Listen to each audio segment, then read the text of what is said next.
Hello, physical science people. Today we're talking about balancing equations, and you may have heard some food analogies for balancing equations. So maybe something like, in order to make a peanut butter and jelly sandwich, you need 2 units of bread, so 1, 2, and 1 unit of peanut butter and 1 unit of jelly in order to make the sandwich taste right. So we're kind of going to use the same principles to balance a couple of sample equations. And thinking about the Lego pieces as electrons either to give or to receive, if I were to think about the elements in group 8, or the noble gases, their octet is full, so they're not going to be reactive. But elements in group 7 have 1 electron to give. Elements in group 6 have 2 electrons to give. In group 5, 3. In group 4, they have 4 electrons to give. And then over here, we're kind of thinking about things upside down. So the hydrogen needs 1 electron, so I'm going to turn it upside down because it needs an electron to fill that space. Group 2, they need 2 electrons. In group 3, they need 3 electrons.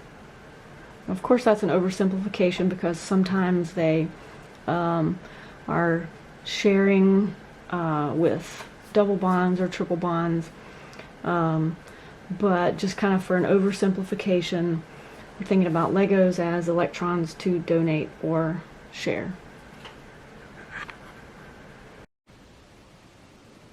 Speaking of food, I have my coffee now, so all's good.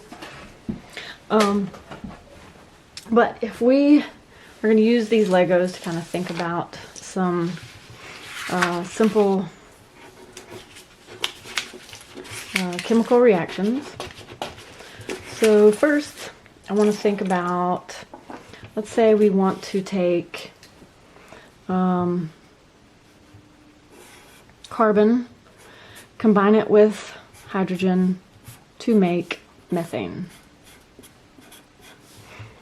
Well, what's on the left is the reactants, what's on the right is the products. And of course, I have broken some rules here. First rule is that hydrogen doesn't hang out by itself. Hydrogen, to be more stable, hangs out with another hydrogen, so it is diatomic. So it's a twin. Alright, so if we think about carbon, we said it has 4 electrons in its outer shell, so 4 to donate, and hydrogen needs 1. So there's my molecule of hydrogen paired up. If I trace the number of atoms on either side, I have 1 carbon on each side, and on the left I have 2 hydrogens, and on the right, in the products, I have 4 hydrogens. Remember, you can't mess with the subscripts. The subscripts are the way the molecule has to pair up, kind of like my peanut butter and jelly sandwich. So in order for this reaction to take place, the carbons on the left, on the reactant side, have to rearrange with the hydrogens on the reactant side. So if I put together those 2 hydrogens with the 1 carbon, that does not make CH4, so this reaction would not take place. In order for this reaction to take place, I would need 2 more hydrogens on the reactant side of my equation. So 1 carbon, 2 molecules of hydrogens,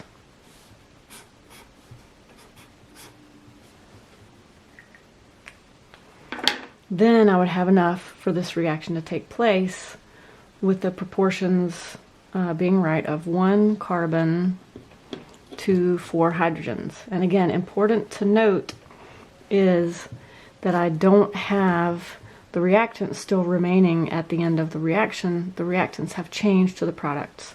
And so this is that law of conservation of mass, or law of conservation of matter, because what's on the reactant side changes around to become the products.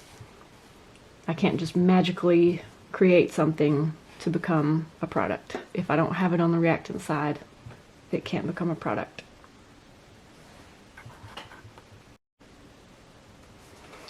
Okay, for the next reaction, we're going to take this methane and we're going to think about the reaction that would occur if I were to burn it. So methane is CH4. In order to combust something, I combine it with oxygen to create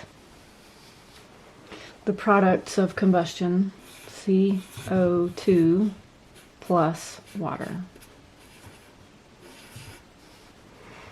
All right, so we'll start out by counting the number of atoms we have on each side.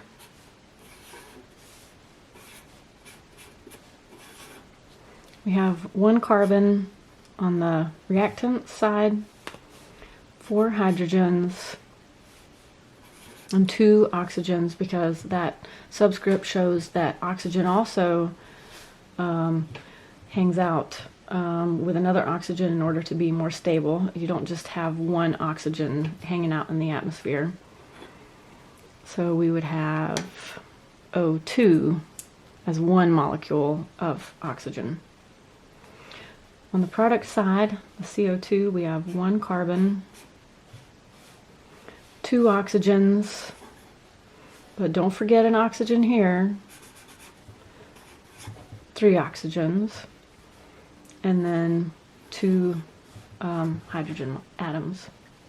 Okay, so we can clearly see it's not balanced. What do we need to do to make this reaction balanced?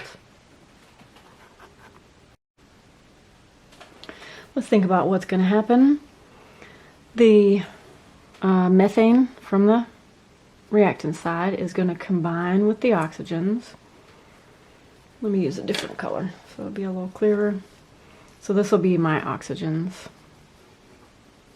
my oxygen atom, oxygen molecule rather. So when it moves to the product side, the carbon combines with 2 oxygens to make CO2, but I don't have enough oxygen to make H2O. So that means I need to go back to the reactant side and think about what I need over here. So clearly I needed more oxygen in order for this reaction to take place. So I would have to double the number of oxygens